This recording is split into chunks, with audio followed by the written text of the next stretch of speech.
Welcome to the New Normal Podcast. I want to tell everybody thank y'all for tuning in. Today we got a good one on this miscellaneous Monday. We're going to be talking about Trump sending troops to D.C. We're going to be talking about ICE and this black woman leaking or doxing ICE agents and then pulling her out the car, and how black men actually feel about them getting rounded up. And we're going to talk about this young black man talking about he puts his gun on to, I guess, for protection against other black men. If you're in the building, y'all make sure y'all like the video, share the video, and subscribe to the channel. How you feeling today? Another Monday. Shout out to the panel from Saturday. We had a blast. A lot of things going on in the city and just around the country. Today, I think we're seeing a peak of what's to come. What you mean? You got Trump pretty much balancing the scales in a lot of these cities with violence, crime, just a bunch of things that are out of order that had just ran rampant so long. You're now starting to see the corrective processes necessary, not the smooth talking, not the soft talking and shoe showing. You're seeing actual action, and I think it got a lot of people up in arms because they didn't expect for this approach to be taken so, I would say, swiftly. It is kind of quick how he got in there now. Because to be honest, I heard about crime, in your Memphis, our city, of course, a lot of other areas. DC went on the radar as far as them to send in these troops the way they did. I would have thought Memphis, Pennsylvania, right, cities like that would have been the first cities because of their crime rates. But the fact that he did this in his backyard first says a lot. Well, I think like you said, the capital shouldn't look like it look. If this gonna be the nation's capital, we don't need to have crime. We don't need to have all this trash. Like, we need to clean it up. It needs to look like the nation's capital. And he told like a comment. He said, my daddy said, if you go to a restaurant and if the front door is dirty, that means the kitchen dirty too. So I feel like that kind of makes sense. Like, if I'm gonna come to your place, well, this the great America, and it's looking like a hellhole, a third world country. What does that say about y'all over here? And it looked like I don't even have control where I'm stationed. Right. Like, so it's interesting to see it. But a lot of people, you can say what you want to about it. The things necessary to get things back on track, they're going to be uncomfortable. They're going to be abrasive, and it's going to be aggressive. You can't go with this with kid gloves anyway. I agree with that. I agree with that wholeheartedly. I just don't understand why. I think we get to the point where Trump derangement syndrome is a real thing, to where everything that he does has got to be questioned or got to be scrutinized or put in some type of racism. And that's the part that I don't like. He's a president, and I don't understand how so many people care so much about President Trump and not care about any other presidents that we had. Did they what's the reason for Trump to garner this much media attention? Like, he has more than any other president has ever before, and I think more hate that we just see in the public than anyone else. That's because he doesn't play the politics game. Like, with him being a businessman and a tycoon, he's just kind of used to shooting straight, and being politically correct involves a lot of political theater. The flowery ways of saying things. And so I think when he came on the scene, people were just not used to a president doing that and actually having action. Like, this DC takeover situation is an example of, okay, there's a problem. Instead of us pretending like we don't see it, like we've done for the last 50 years, let's actually solve it. I agree. So I got a question I'm going to ask you, and I want y'all to answer it in the comment section. Before we give our take and play these videos, let's go.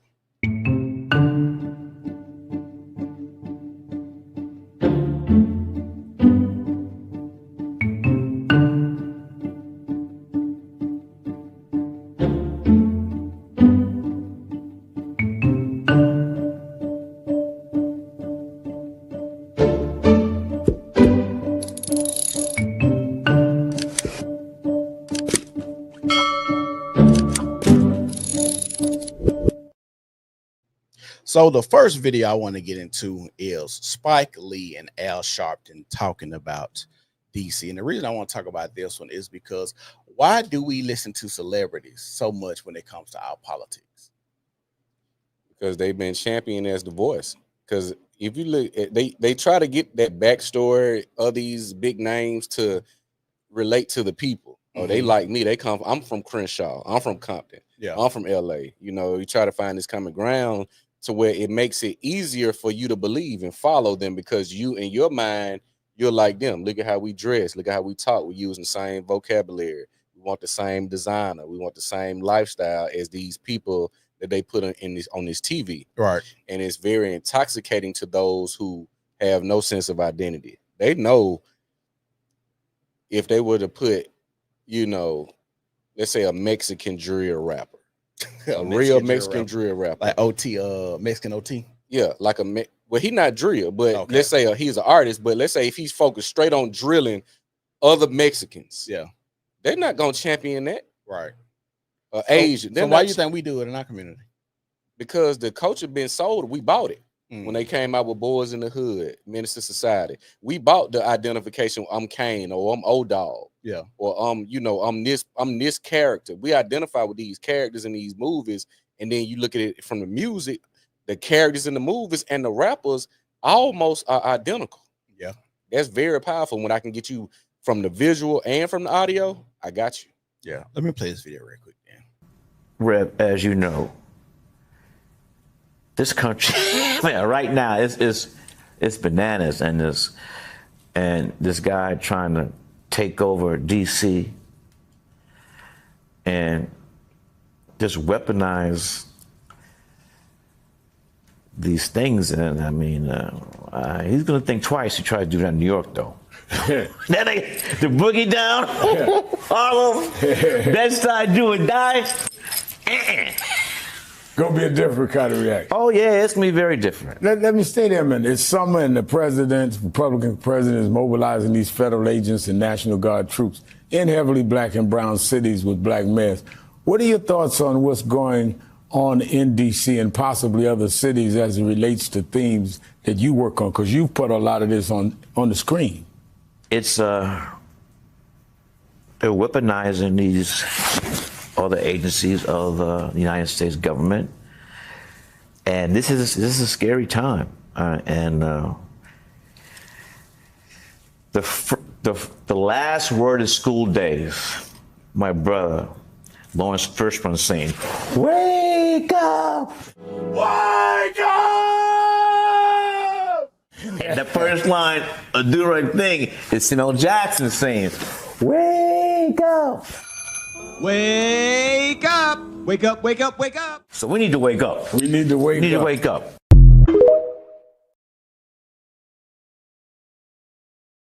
So after watching that, I don't like how he was like, well, you can't do this in Bed-Stuy and New York and all this. I'm like, these niggas ain't organized enough to go against the United States military. What are y'all talking about?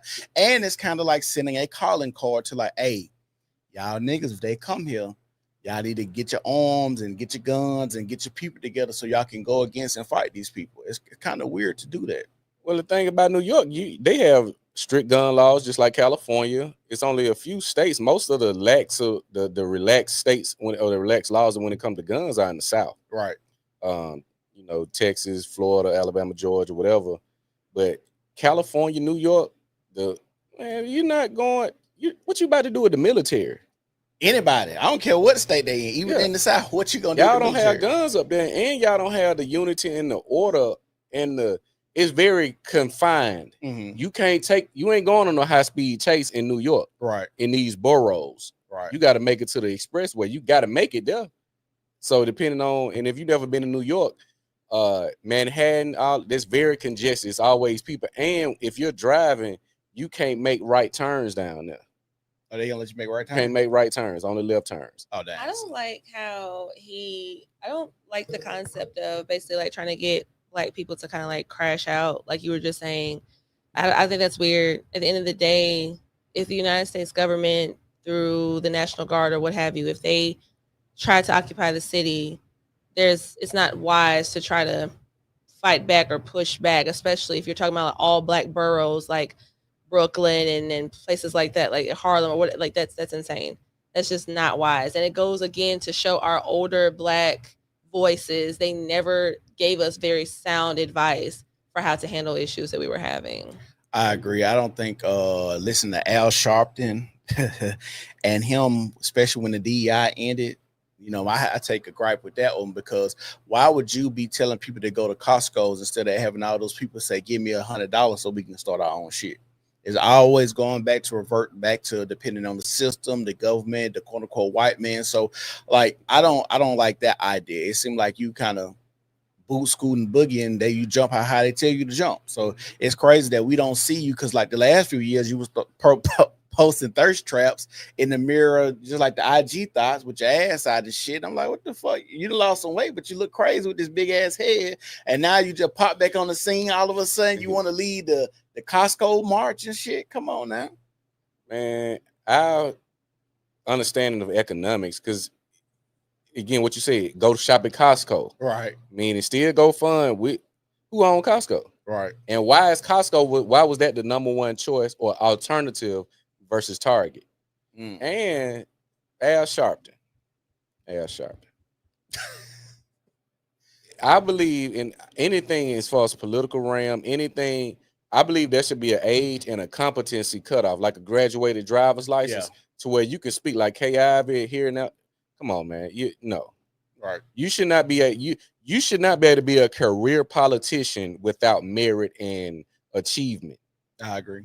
That supports your voter base.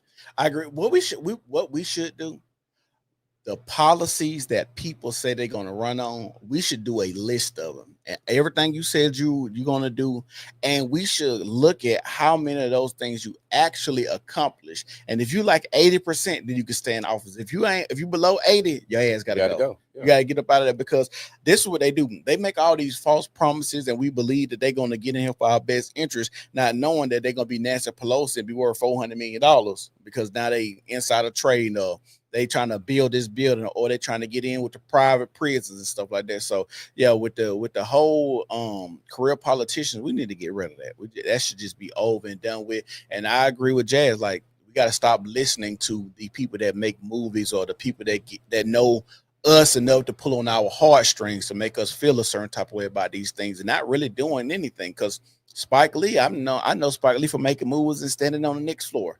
I ain't never seen him at a protest. I ain't never seen him, give back. I ain't never seen him open up a homeless shelter. Like, I haven't seen any of these things. Now, that's just me. He could have, but I haven't seen any of these things to say, okay, you really care about black people. To me, the films that you make exploit black people too, just like a Tyler Perry. But that's just my take on it. I just think we just need to stop listening to them.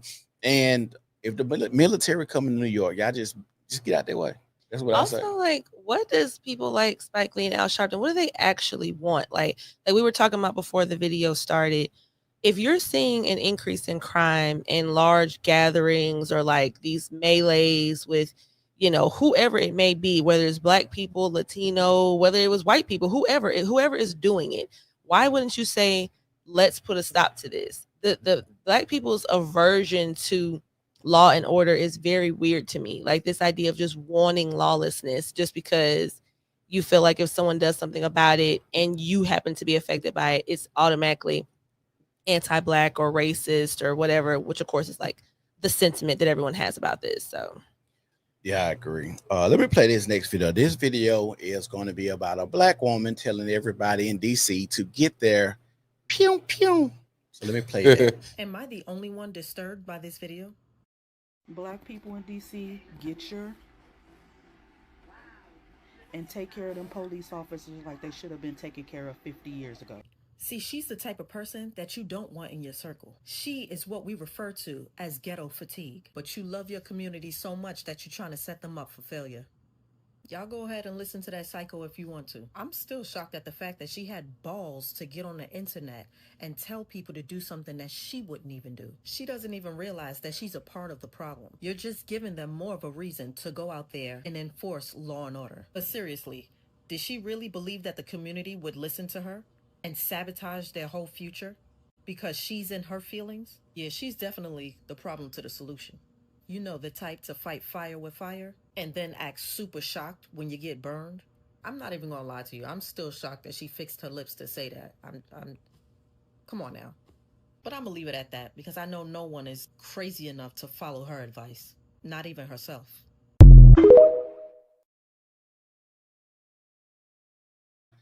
Since they charged Donald Trump for, trying to say he was the cause of insurrection, would you charge a young lady that's somebody that went out there and did grab their pew pew and say, I watched a black girl on TikTok tell me to do this? Because that would be the same thing as saying I got this from X, Y, and Z. You said, would they go sue the girl? Yeah, or go put her in jail. Most of the time, you see those civil suits and anything regarding, let's say, suing someone. Yeah. I'm gonna spend more money trying to sue her than what I'm gonna get from her. So, but what about criminal? What you mean? Criminal, put criminal charges? Yeah. Oh yeah, for inciting a riot and I forgot what the other one called. It's inciting riot and something like that. Criminal mischief, something like that. If they were to do that, yeah, I would see them pressing charges. If people were to refer to that video on what she did or the message she's trying to put out, knowing she's not even gonna do anything close to that. Right. Yeah. And how big she is, she barely fit in the screen. So now not to cut you off. Now, if it was, let's say, somebody that say a militant man, strong, and you see the guns in the background, and he has a more assertive look and let's say speech, he would get charged because he would be more believable to take out what he's saying than this woman just sitting in the car. She gonna be able to do this a few more times. They're not gonna prosecute her. And you know what's crazy? And I know it's a president, but it's illegal like to threaten the president. Yeah. So to even be able to threaten like bodies and arms that the president enacted in D.C., that should be able to be criminally charged too. Now, we both because we both believe that the government. I think we both feel like the government is tyrannical at times, for the most part. I ain't gonna say at times. It's tyrannical. Most of the time. Most of the time, we agree, right? Yeah. So, but we also agree that there should be some type of law and order. I agree with that. Right? And I know law and order, you're not supposed to say that because those are like dog whistles and shit like that. But I believe there should be some type of law and order because you got to understand, like, nobody want to be in a community or a place where I got to worry about getting my shit snatched, people robbing me, killing me. Like I want to be able to my kids can leave their bikes on the front lawn and then come back and the bitch still be there. That's the type of lifestyle I want for myself, my children, and people around me. So the idea that we just supposed to have all types of lawlessness and people can do whatever the fuck they want, and then we can have stuff like Summer of Love where people take over whole neighborhoods is crazy to me. So like I said, we both believe that the government is tyrannical, rightfully so, because they do a lot of crazy shit, take over people's land, kill people, assassinate folks, regime change. We know there's a lot of stuff. Even when it came to COVID and all the stuff that happened with COVID and who was behind COVID and what we could say, the medicine that we could take. If you had a job, like they were telling people, if you get a shot, we're gonna give you some donuts. But then on the other hand, they said, hey, if your ass fat, you're gonna fucking die because overweight people are more susceptible to dying from COVID. So you're gonna give me a donut if I get a shot, but I could die from being fat, which was all just crazy shit that was going on. And these are the things that the government does. And I come to find out we might have been told the wrong shit, vaccinations, autism. Like it's so much stuff that we can go into about why the government is bad for the most part. But at the end of the day, there still has to be some type of law and order. It's an interesting story, and I forgot to send it to you. I'm gonna go back and see if I can find it. They have a lady, I think this is a black woman, older black woman. She recorded, I want to say she had over 100,000 hours. She's recorded every TV news program for the last 35 years, they say. Okay. She had like a couple thousand tapes. Yeah. Nothing but news programs and broadcasts to prove how the American media lies. She got 35 years of footage, they say. Damn. I got to go back and find the story. So that tells you our government feeds us a lot of stuff and we go for it because we don't want comfort interrupted. I agree. You see what I'm saying? Because if you think about the productivity of a community or a nation or whatever, I really wouldn't have time to protest when I'm trying to build something. Or I got something going that's keeping me busy, keeping my purpose filled. I wouldn't be able to get out here and fight with these motherfuckers who trying to fight literal crime. Yeah. If it ain't no crime to fight, it ain't no reason for them to be present. Right. So if you take an issue, with whoever they sending in, FBI, all these people, it's you. I agree. Ain't like, why would you have a problem with them trying to clean up crime and you Spike Lee saying they not gonna come to Bed-Stuy and do it? What? It's the Hugh. What kind of message are you putting out there for these people? And you not gonna be on the front line. Crash out. The message is to crash out. That's what he was saying. So that's the number one thing. When you see these people making these messages, like the young lady, the Spike Lee's, if they you know they're not gonna be on front line, take it with a grain of salt and don't take it as literal advice to follow this. And I'm gonna say this before we move home. If you watch any of these videos and you see any of these videos where you see an ICE agent or you see the military tackling somebody, and then you have somebody caption it like, oh, ICE is doing them wrong, or the National Guard is doing them wrong, but the video starts with them tackling a motherfucker, you don't have the backstory. Understand the people clip and cut a lot of these videos. So even in DC, you don't know who assaulted the officer, who was out here selling drugs, who was out here doing what they wasn't supposed to do before you get this clip.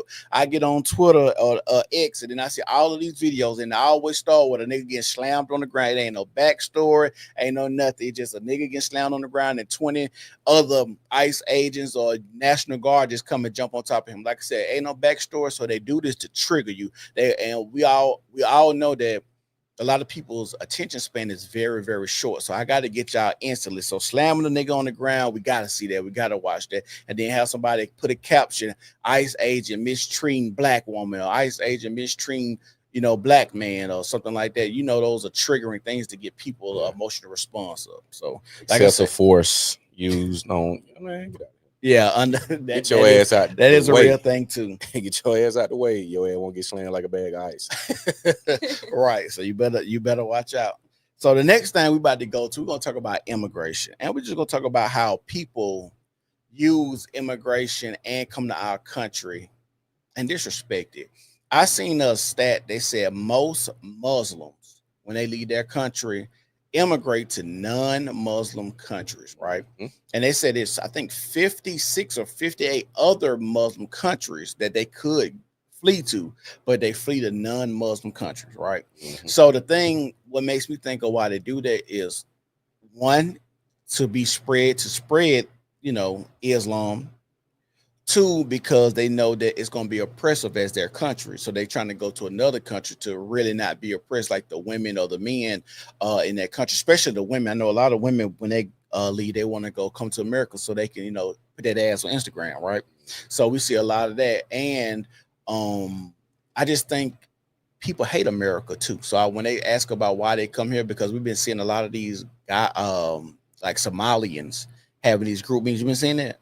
That's the guy in Minneapolis I sent you. Minneapolis, and they had another one in Texas. Yeah. So where they having all these group meetings and taking over these homes and stuff, these Somalians and stuff, but they Muslim, but they don't like America. They can't stand America, and they come over here because they're trying to slowly infiltrate America. And they're trying to change America to the places that they came from. Like, they want the freedom part of America.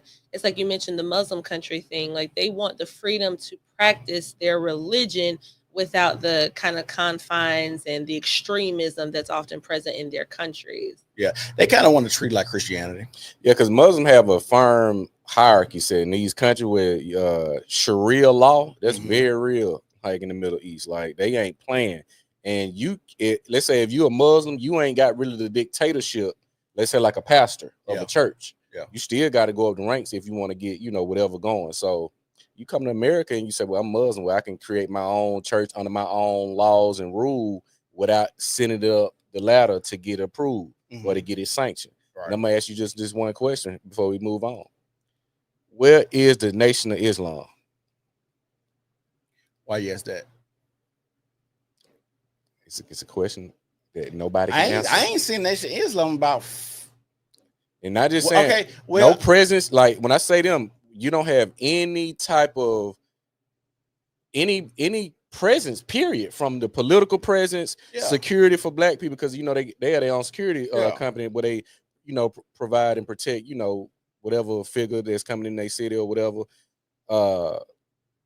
You don't have anything with their voice or name attached to it that's speaking for black people, this is a majority black religion. Because it's not, you got Muslim, then you got the NOI. Right. I'm talking about And specific. NOI, and I think the FOI too. Yeah, the FOI with Farrakhan. Yeah, Fruit of 'Cause Islam. you know they said they got bought by Scientology. They got the big payday. Oh yeah, they did. They did. Because what you call tried to give Farrakhan, I think like 500 million or five. It was some Gaddafi before he died, and they wouldn't allow it. Yeah. So who you got the money from? Church of Scientology. Well, Chris, what do you mean when you say like where are they? Like in a sense of you feel like there's something they should be doing during these times? Yeah, because at one point you used to see these Muslims handing out the what's the name of that paper? The day I know you're talking about when they had be out there on the pretty much because they was the value system was we got to have our own media, we must feed ourselves, we must do for self, we must separate from white imperialism. Right. You don't see that on no platforms, you don't see it in your cities, you don't see it in these political arenas in regards to a lot of the ills that we're facing, missing black children, the violence against black women that we see. These in Texas, 1 in 3 murders, it's a black woman being unalive. Intimate partner homicide. A lot of these ills, these children, the miseducation of these children.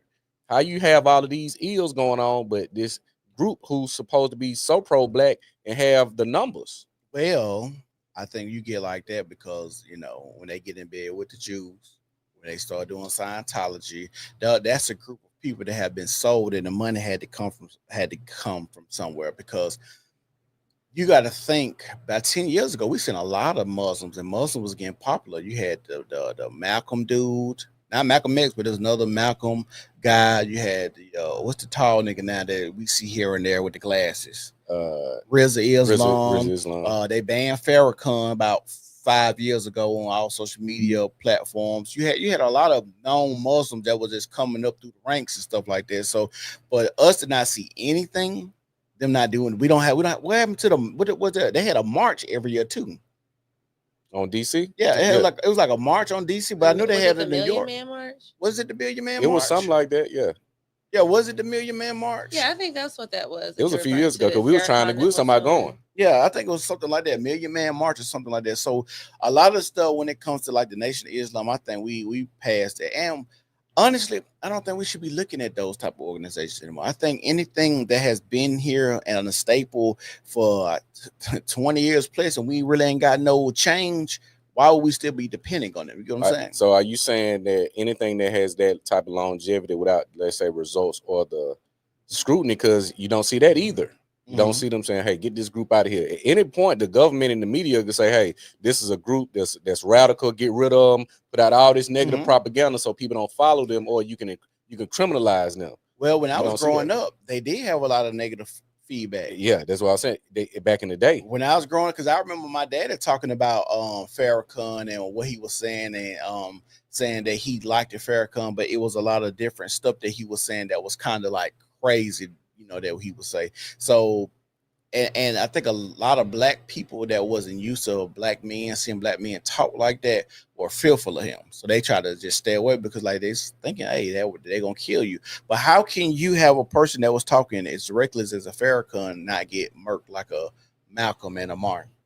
And who? Oh, go ahead, Jeff. Yeah, I was going to say, I feel like I heard somebody say one of the criticisms that they had of the NOI is that like with Farrakhan, as powerful of a leader and speaker and things that he was, and he did definitely get a lot of things done early on, but that they were saying he basically didn't prepare someone to take the throne. You just took the words out of my mouth. I was going to say, who is his predecessor? But I think that's who Rizza Islam supposed to be. I think that's why we seeing him out there so much. And Nur Muhammad, I think. Dr. Nur Muhammad, he's been to Birmingham a few times. I did some stuff. Wesley Muhammad was the other one too, because that was the one talking about the weed all the time, talking about it make you effeminate, your brain cells and stuff. Because I think that was 2015 when he was popular talking about all the weed. And it's crazy. And this is a segue. It's crazy because I was watching a clip on the Breakfast Club and Pete Davidson was on there, and he was talking about rehab. And he said, it's crazy. When I went to rehab, most of the people in there now is because of weed. He said weed is so strong now. He said that he was having psychosis and talking to himself and stuff. So, and in my mind, like you on something else, but then now I think about it, like he said, when you was back in the day, weed was only like 2 to 4% THC. It wasn't hitting like that. All right, so now you got the low end is 19, so where they got stuff that's damn near 50% THC. Yes, this is true. I'd have been in Denver and been in these dispensaries. and they concentrating it. Mm-hmm. They doing all these hybrids. Yeah, you got your sativa, you got your indica, and they Right. mixing them. It's a hybrid. You got the resin, it got this, and it's super potent. And what people are doing is, it's like you're sedated to a degree. Yeah. You know, you're not as aggressive. You're gonna be a little mellow, Mm-hmm. and some people can't go a day without it. Some people got to do it like 3-4 times a day. Like that's their all they do. They can't eat. I can't sleep. Mm-hmm. They can't do nothing without the weed. So, yeah. Well, that just goes to show like that crazy stuff, like how Black people will say things like weed's not addictive. You can't get addicted to weed and this kind of thing. Like we're always saying stuff like in large swaths of us are saying stuff that doesn't make sense. And then to your point, I will say that it's interesting. I don't usually get hung up in the whole, all the unfairness and all that type of stuff. But I will say something that is pretty crazy that the government did is that they legalized weed in these places and they literally are making money off of it, off of the same thing that so many other people went to jail for and this kind of thing. And they're selling something that's more potent, more addictive than what those people were even selling then. Right. So that is pretty diabolical. I agree. So we're going to play this video. So since we're talking about immigrants, I'm going to play this video, this Black woman getting drugged out of her car. The reason I'm playing this video because this is a woman that was supposedly leaking or doxing ICE agents and leaking their address, their license plate number, their pictures and stuff like that. So this is them rounding her up.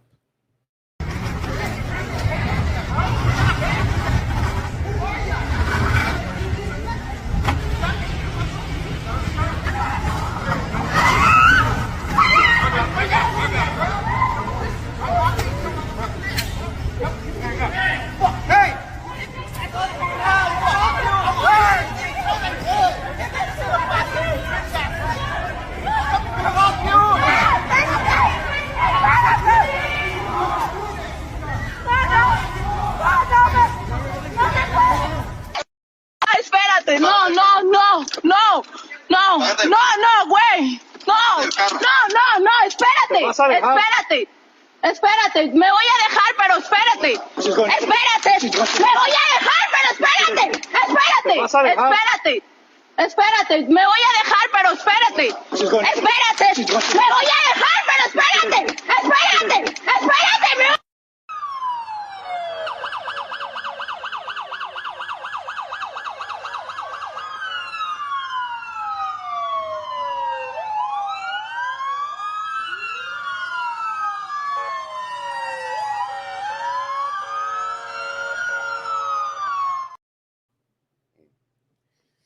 Oh, that's crazy. If you have a country that speaks English, I know we didn't technically have it as the official language of this country. I don't know why they didn't do that, but we know that English is the official language of this country. I feel like if you come over here, we have laws, we have law enforcement, police officers, all different levels of law enforcement. You not being able to speak English very well, or you speaking your own, that doesn't negate anything. Like you have to, if you don't, you come over here willingly and you choose to not learn the language and you choose to not assimilate into the country and the culture and the society, whatever happens as a result of that, I feel like is a you issue because you could have stayed where you were from. Did y'all see that video of that man? He got a work visa driving the 18-wheeler, tried to hit a U-turn in the middle of the road and killed 3 people. I saw that. A U-turn in an 18-wheeler going across the damn viaduct, the damn median in the road. He's true. And hit the U-turn because you got a dash cam, hit the U-turn, didn't even look. I'm like, bro, what the fuck? Because y'all, if you don't know, that's what I drive 18-wheeler. So just seeing this and the recklessness and the carelessness of it and seeing those people literally drive under that, like basically they probably got decapitated because the way that, Oh, yeah. It got convertibles. Yeah. So it's just sad. And think of all that training that you underwent. Said you as an American citizen, you got to go through all the training and get your CDL and get your hours of driving in. Right. And then these companies will hire people under the table that come from countries that don't even have traffic lights.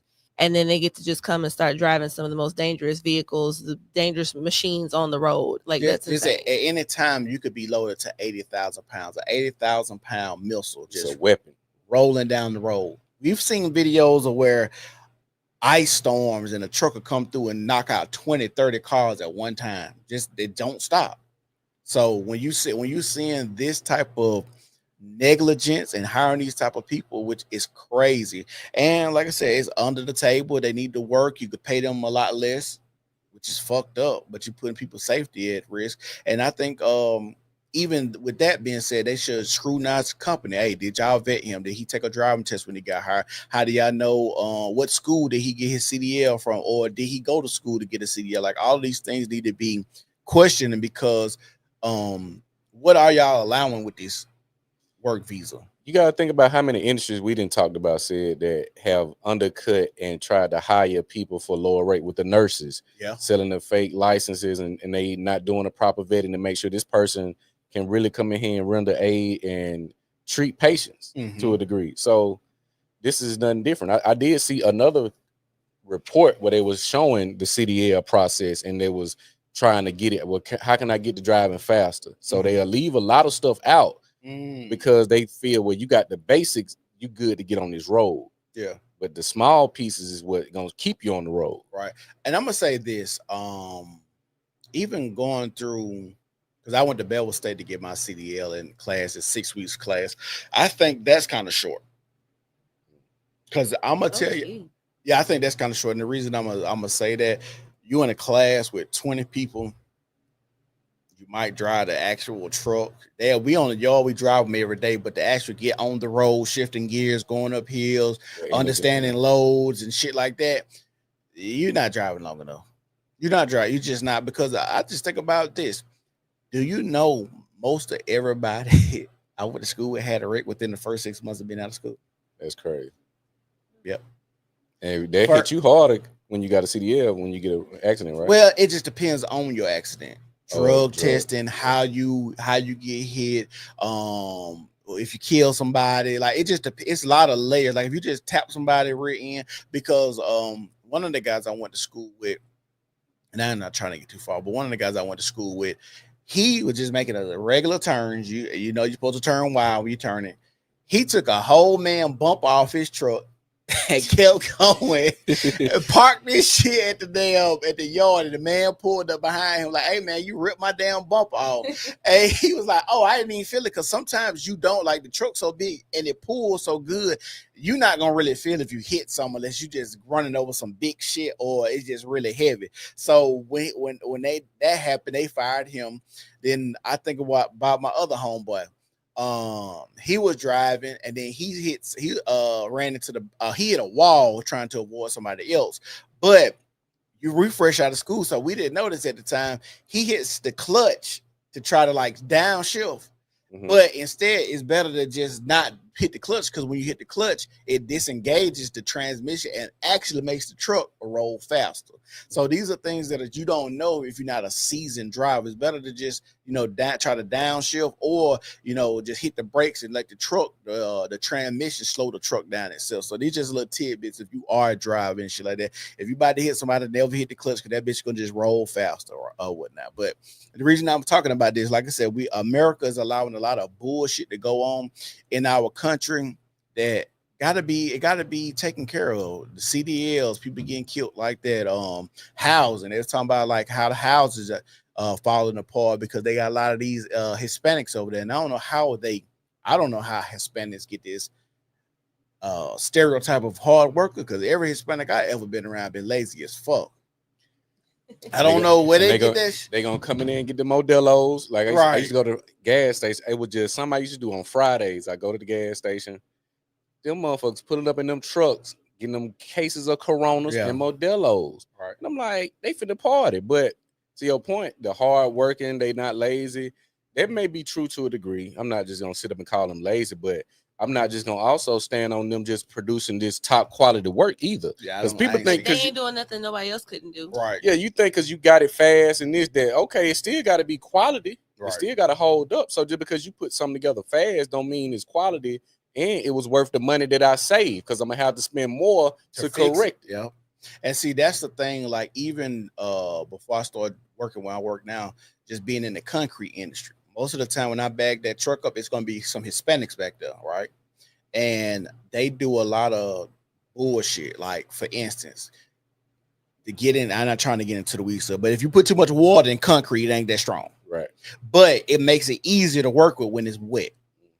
So they'll come in there, before we leave, they'll tell us, hey, you ain't supposed to put number 5 gallons of water in here if they need it. Only 5. Yeah. Man, you be back there, they be just letting it go. And as soon as you come out, it's like soup coming out the truck. Yeah.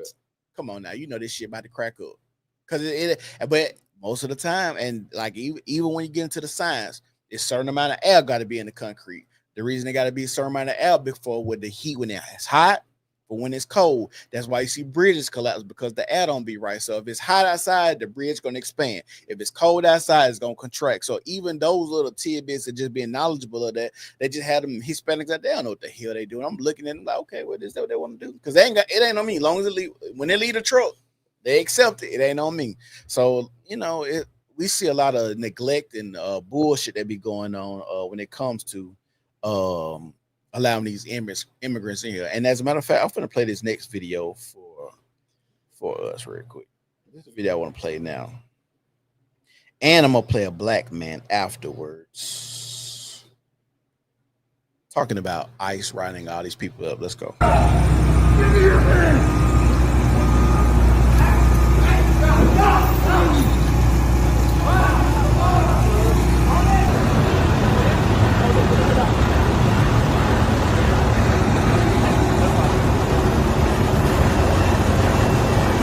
Mr. George, how much you pay for the hello?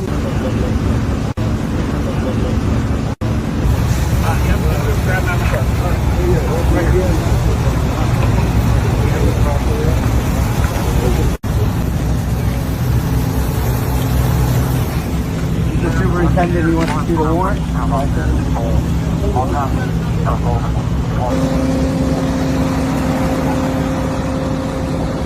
Donald Trump nos manda buscando, mira. Aquí anda como nosotros, no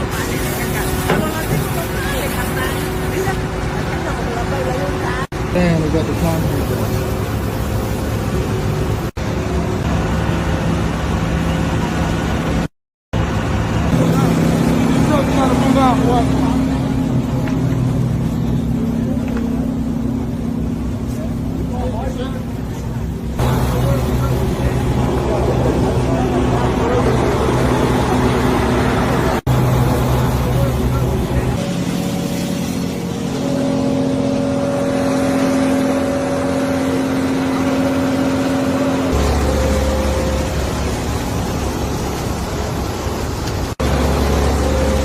This is some bullshit.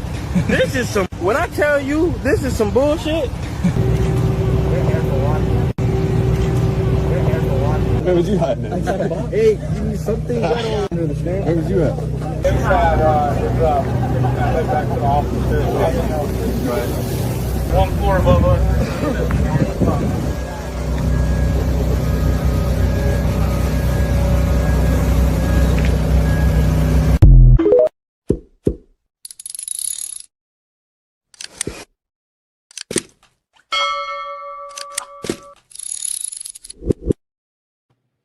Now, I hope that whole site wasn't full of illegals. What you think? A good portion of that site was illegals, in quotes, because this how you come into a work site. You know I'm here. You had to do some back-end investigation research. It's some type of documentation that you got for me, right, to come to know where I'm at, especially in this group. So I seen a lot of that, man. It was like, I got my papers, I was born, I was this. It's hard to say illegal versus, because what state was that? New York? I think it was New York. I just find it hard to believe motherfuckers coming from Mexico, getting all the way to New York, and people ain't. You find out they're illegal years and miles from their homeland after, if they're, let's say, Mexican. It just don't sound right. Like, I'm gonna say this, and this is my thing when it comes to like immigration and deportation. I think if somebody been here 10 years and they ain't caused no crimes and nothing, though, you might well let their ass stay. They've been working and got paying taxes. Just let their ass stay, because they at this point, what's the point? You just spend the extra money, send them back, get them there, go and get them there.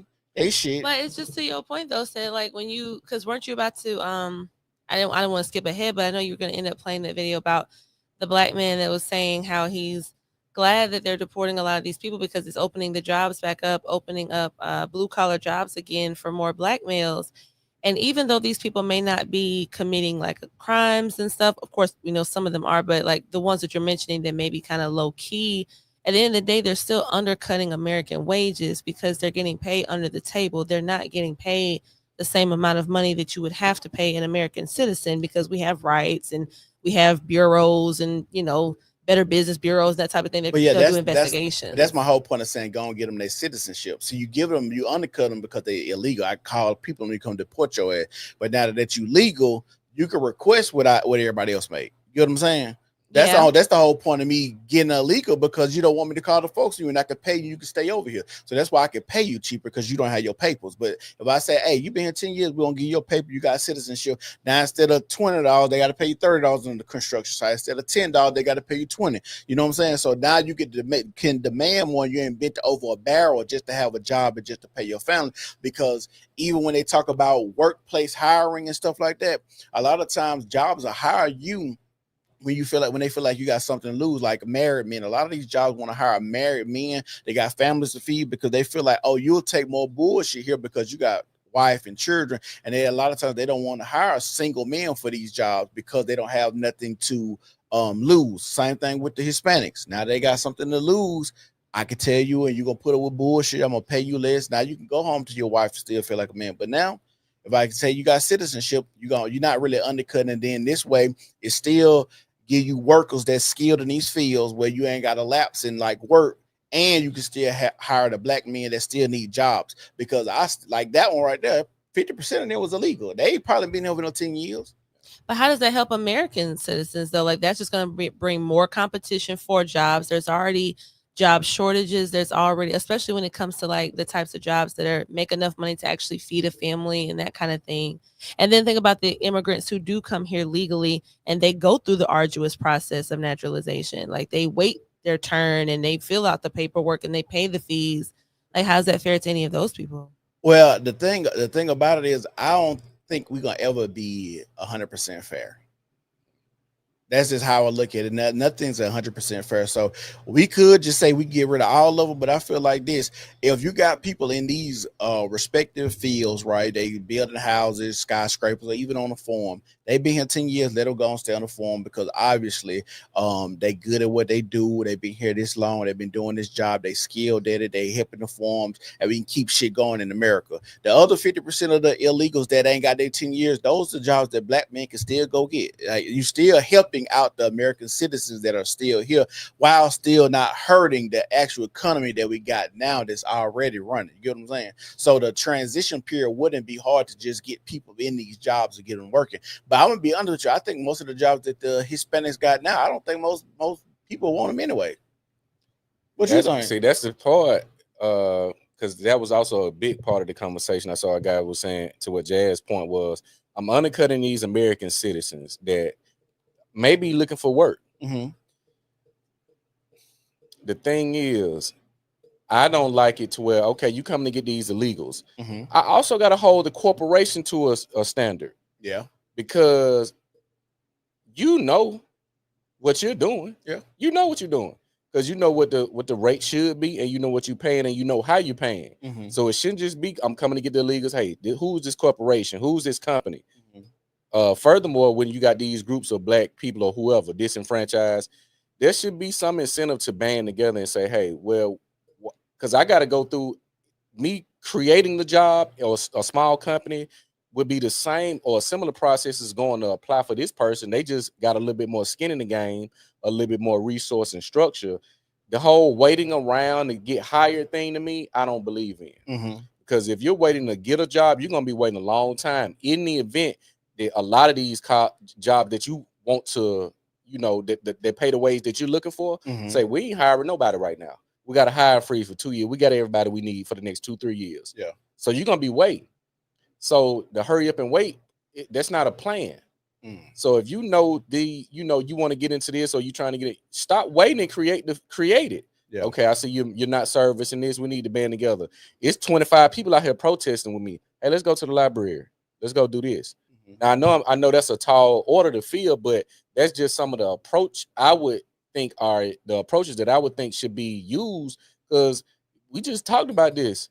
You got 4 million college graduates who put in all this time, effort, and money to get these degrees, but they can't use them. So what you gonna do? Wait till you can? That's what I think. What's the plan? I think a lot of people that's the plan. But that's not a plan. But I know it's fucked up, but that's the plan. And what fucked the job market up too is retirement. They raise the retirement age because you could retire at 55, which got a lot of them old motherfuckers out the way. That way the young people could come in. Now you're making it 68 or something like that, 65. So you add 10 years extra on retirement age. Now you wondering why it ain't no jobs for the younger people, because you got people that's been holding jobs 40, 50, 60 years, or you got old people that still need these jobs, and they hiring these old people. They can't even retire at their retirement age, so they still working too. Right. You know, they ain't do what they supposed to do, you know, at a younger age, make sure they will set up to be able to retire. That too. So it's a lot of just moving parts, and I think it's a lot of people. The thing is, I'm gonna say this: the government, we just seen Trump come in and clean DC up, right? If they want to fix it, they can fix it. That's true. At the end of the day, we have all these. Well, it could be this, it could be this, it could be this. I'm gonna say this: America is running perfectly for who it's supposed to run. For who it's supposed to run. It's running. America is running perfectly. Not for us, but it's running perfectly. It's a fine-tuned, fine-oiled machine. This bitch ain't never gonna start running. It's never gonna be out of whack. And if it need a little tune-up, they got the right people to come here to get it right. What America is doing is working perfectly, because a lot of this shit, the homelessness, food, they just talk about it. It take a couple $1 billion to end homelessness and hunger in America. Just a couple billion. We see niggas building stadiums. Jeff Bezos just spent $1 billion on a yacht. What are we talking about? Like, we gotta do something on these companies like Amazon. Yeah. And I'm seeing these people. I don't know if you saw Jazz. What he like? I'm working full-time Amazon, but I live in my car. Yeah. I'm working full-time, but I don't make enough to afford housing and shit like that. So when you see, go ahead. Now I'm saying, when you see your CEO and they follow Amazon so meticulously. They track it down to how much money make a minute, how much money make an hour, how much money make a day. You say, this motherfucker just made $1 million in a day or a couple hours. I'm making 1,000. It was that. You remember the video? He walking in the plant, shaking people's hand. They got his counter up there. It's his counter, but then they got the worker counter right there. Out $20 and for an hour. But then in his couple of minutes, he made $5 million in 10 minutes. So that's who you have to target when you got these economic stalemates like we do now. Yeah, you got to do some market disruption. Hey, we're not gonna work for you. Yeah, until you. And I mean that we're not gonna work for you. We're not gonna buy it. We're not gonna do this. You got to find a way to disrupt some of these markets, because that scale is too crazy for me to be working for Amazon, generating this revenue, and I got to stay in my car.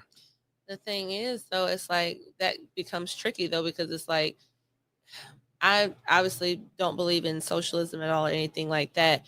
But I understand the concept of wanting some controls over these huge corporations, because like Chris mentioned, if you don't do something, they will just gouge out the American people so bad, to the point, like, at some point you should never have to worry about your wage not being livable if you're working for a huge corporation. Right. Now, if you're working for a mom and pop shop, then okay, you already know they're working with limited resources. You just kind of get it how you live. You're probably a part of the family anyway.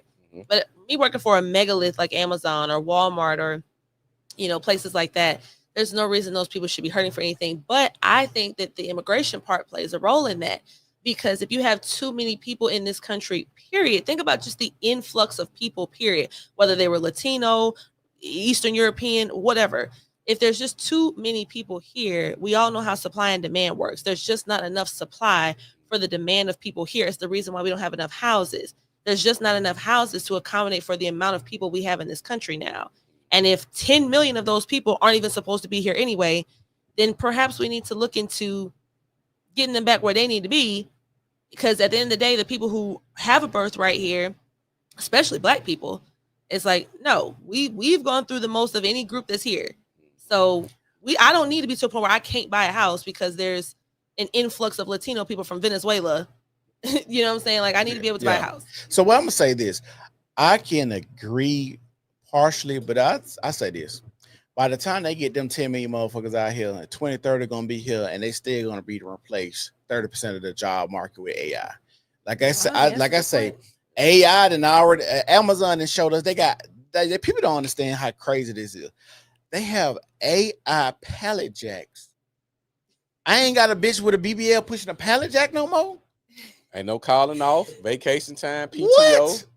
They ain't gotta take lunch breaks. We no lunch breaks. No, nothing. Like you gotta think about this. This is crazy. I literally just seen Walmart last week. Walmart, I think it was Nevada. They're literally dropping drones packages in your backyard now. Because they've been testing it out for a long time. I think Amazon was kind of doing that. I don't know if they ever kept, because I never really like saw it. Like, it was a lot of red tape with airspace. Oh, okay. That's what that was. But Walmart is dropping packages with drones in your backyard now. Yeah.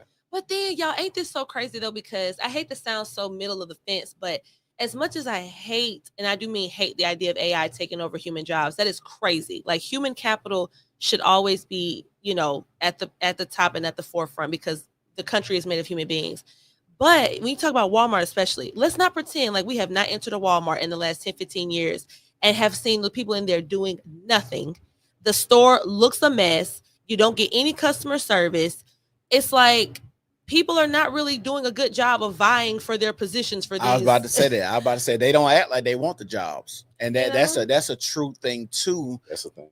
But nah, I can't say that, because most of the motherfuckers, when you go through the line, they be like they ain't got no smile on their face. They don't like they ready to be there. They huffing and puffing. They can't answer no questions. They don't know no questions. They can't really help you find shit in the store. I remember you go to the store and be like, hey, do you know what's it? Oh yeah, that's on aisle such and such. Like, they don't know where anything else in the store. They don't help you. They don't greet you. Like, those are the things that, like you said, they ain't buying for a position to keep their job. So I can't really fault a company like that to get rid of the human capital. I ain't gotta worry about you. And then another thing is, when women got in the workforce, and now you see women doing this shit now, it's gonna sound fucked up, but I think women should not be working. But when women be talking about, well, I need a longer maternity leave, bitch, you weren't even supposed to be working from the start. You supposed to be in that home. You weren't supposed to be working, but now you're talking about because you're pregnant, you want to get a whole year or 2 years off to be with your baby and get paid. As I say, it's the getting like, get your ass up out of here.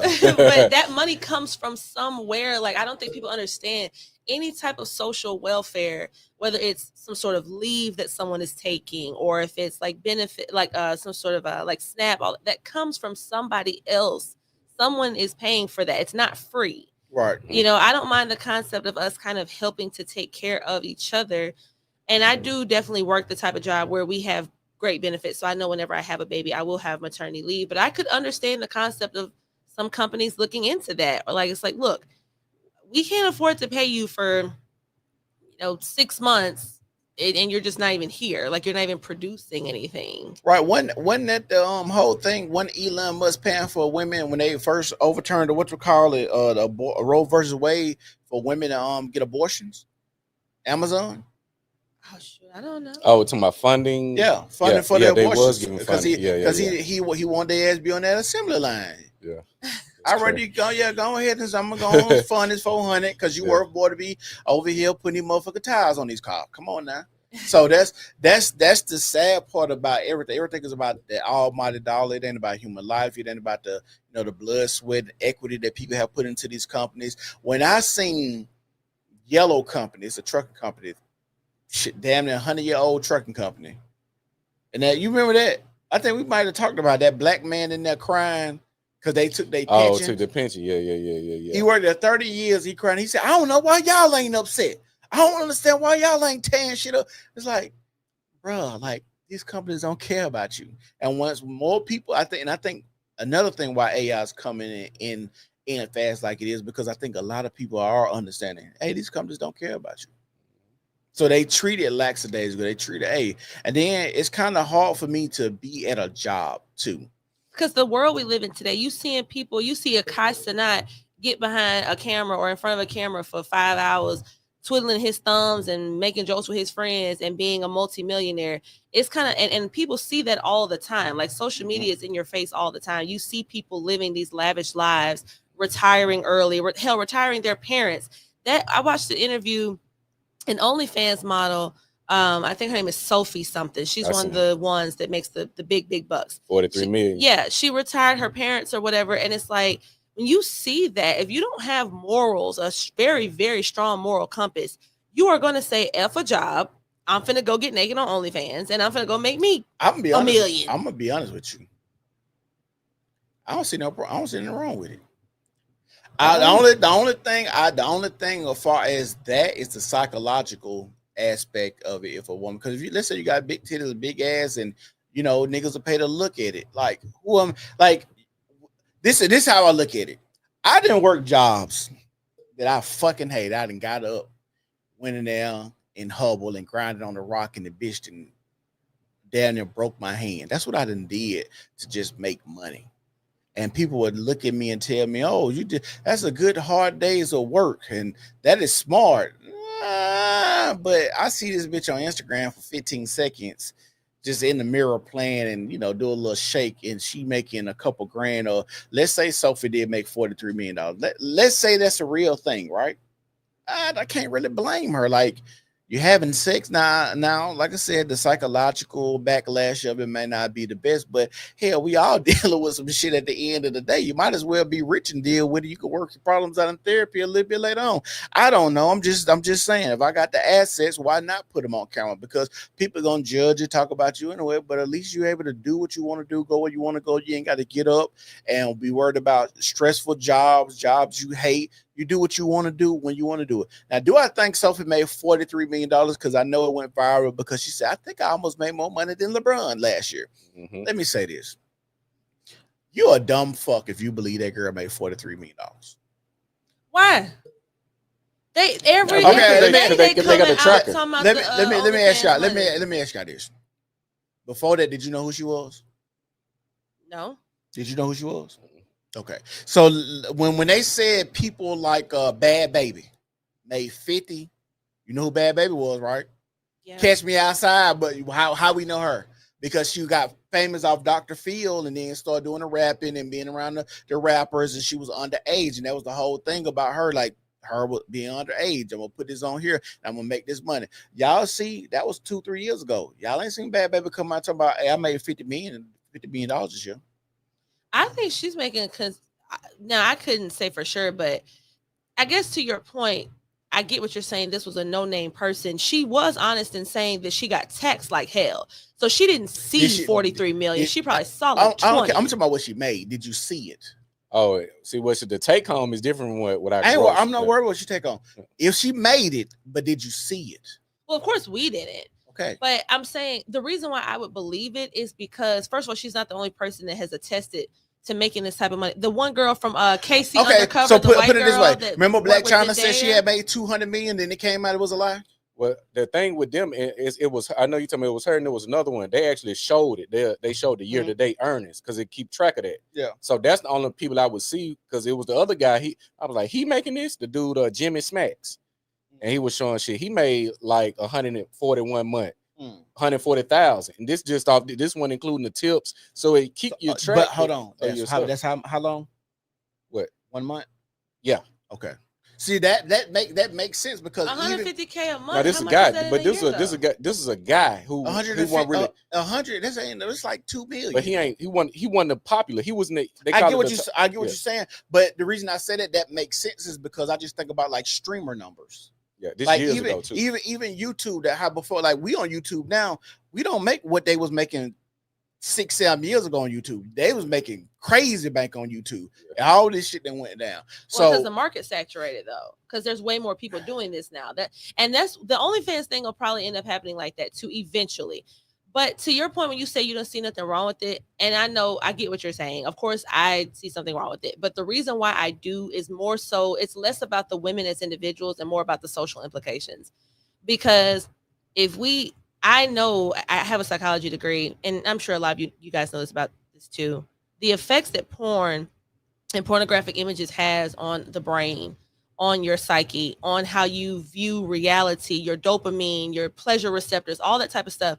It's like we're creating like a crazed kind of society that doesn't have realistic. I think it's causing for increased violence from men to women, because they're used to going online and seeing women do whatever they want to do at their will. And in real life, that's not a thing. In real life, you can't just tell a woman to bounce some titties and she gonna do it, and then you might get angry or any type of thing like that. And I just feel like I don't think people should be feeding the machine. I guess that's all I'm saying. I'm gonna say this. I don't think the average person, the average actual porn watcher, is a person that's socially out there asking bitches to let me see a titty. I get that, but I just mean like what it's doing to people's brains. Like I agree for the most part about the brain, but I don't think it increases violence. I think more sex probably decreases violence because you busted a nut. You ain't testosterone. I'm just going by the logical aspect. You're not having actual sex or interaction with women. You're just having digital, unrealistic interaction. Right. So and this is why I think that's not that bad if it doesn't lead to harm, right? So if I'm in a relationship, because Terry Crews even talked about this. Terry Crews talked about his porn addiction, right? His porn addiction, he wasn't having sex with his wife. That's not you hurt. You're not hurting her. You're just not fucking her because you're more addicted to this. I'm saying addiction is bad. Any addiction is bad. If you can't let it go, great. But it's porn. I beat my dick. I'm satisfied. I watch this. Go do what I'm supposed to do. Come back. Watch this. Do what I'm supposed to do. Like I don't see like where it could be bad unless you just, like I said, a couch potato, not doing nothing. You withering away. You getting if fat. you're looking at other women that are like, especially if the women that you're looking at are very different than your wife, does that not kind of just train your brain to have over time just less and less physical attraction to your wife, the person that you're supposed to be beholden to? No, I can see both points. What she's saying is it does to a degree because it's the pleasure factors are going to change. You're seeing this is what you really like. You laying down to something that's opposite of that is not going to, you're not going to get up like, you see what I'm saying? Because this is what you really like. This is what I'm with. I disagree. But they got studies that show this. We did Calvin Coolidge we talked about the Calvin Coolidge effect. But the Coolidge effect is because even if without porn, I'm gonna get tired of that pussy. Yeah, but with porn, it's gonna definitely increase. I can't say that. I can't say that. But why wouldn't it? I just don't see why it would. I'm gonna say this. Okay. I don't see why porn, and I'm gonna just go off just myself, right? I don't see why porn would make me desire different things when my porn search is going to be different things. Well, it's interest. I'll take it to, if you look at what you look at, you know, you got people that travel, you got your foodies, you got your sneakers, you got a lot of this stuff you may not have yet experience yet. The more you see it, the more interest you're gonna have into wanting to get the experience. I see though, they going to here. I want to go to Tulum now. You know, Tulum came out of nowhere. Everybody ain't my man Tulum. Yep, I want to go. You know, we go here. We buy this. Oh, the Van Cleefs. Oh, these the braces everybody wearing. So it's just gonna entice you. Okay, well, this is enticing to me. It's just a natural response. So if I'm looking at this and I'm purposely typing in this, it's gonna affect to a degree how I look at what I'm laying with if it's not this. And that's why I just, like I said, I disagree because I'm just going by myself. None of my porn searches are the same thing. Well, you know what they do. What do you mean by that? Like, so I might watch a midget with no legs today. But you know they had porn. I might watch the big booty Latina. It's a BBW I like. She's fat as hell, but pretty nice areolas. Coochie look really nice, like I like. It just depends on what day I'm choosing. That doesn't make me be drawn to anything. I just think I think we talked about this. Men, we are attraction is something that just sparks something in us. I can say I like. Okay, so when they ask what is my type, right? Ask me what is my type. For the most part, I can say I typically date this whoop de whoop, but it might be a dark skinned chick that just sexy as hell. Walk past me. I would date her and fuck her. It might be a nice curvaceous BBW. I might date her and fuck her. So far as attraction goes with men, I think we just so visual. Whatever just spark our interest that day is what we like. So do you think it's not dangerous? And when I say dangerous, I just mean like for your own mental. Like yes, because if we're talking about habit forming and addiction, I don't think no addiction is good. So I'm gonna just leave it there. If it's an addiction, you can't stop it. You just not even to the point of addiction. I just mean like, so if you're looking, so I guess I just feel like human beings, period, because not to pick on people who watch porn or anything. So human beings, period. It's like with food. Like you can't overindulge, not even to the point of addiction, but just period. Like it's just something you're not supposed to do. You're not supposed to have what you want all the time. But I'm saying, who's to say that I'm? And that's what porn kind of is. Okay, but who's to say that I'm overindulging? If you might have your limit, I might have my limit. You might see another dude be like, oh, dog, that's too much. He watching way too much. I'm saying, do you think that human beings were designed to be able to? Men or women were supposed to be able to receive sexual gratification at any time of any day with the swipe of a few flicks on their phone? I don't think we're supposed to have our phone. That's what I'm saying. So that's more the point I'm kind of getting at. It's just this idea of sexual gratification all the time, coming from all different sources. Like, I just don't think that that's how we were designed as people. I think that's very harmful. Instant. And every other page on Facebook is in the link in the comments, link in the comments. Grandmas to nieces and nephews, 19, 18, old is 60 years old, recording themselves doing these sexual acts. So that's what I'm saying. Everything y'all said, I agree with. But I'm saying the addiction, or because we're talking about addiction. We ain't saying getting on there once, Tuesdays and Sundays. Well, Jazz said not addiction, but you talking about addiction. I'm talking about the addiction way. I look at I look at thick chocolate BBWs every day. My wife, light skinned and petite. That's going to cross over into our bedroom, because I think they got to study with a lot of the divorces. That before the divorce, it transitioned to a sexless marriage, and when they did the back end combing through the details, porn addiction. On the man mostly.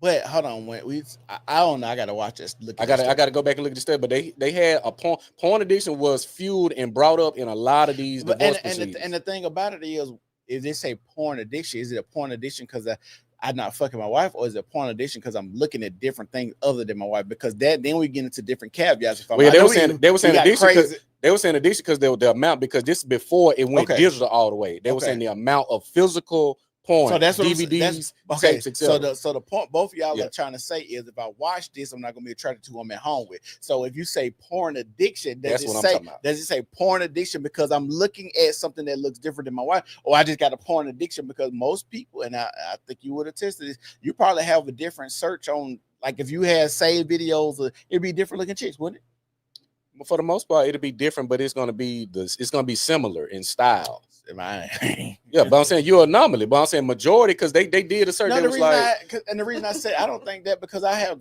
plenty of conversations with guys, and like they say, and the thing about it, even when we send each other chicks on Instagram, but most of the chicks we send each other don't even look alike. But that's true. But on the porn site, they have the search and the results and the views attached to each category.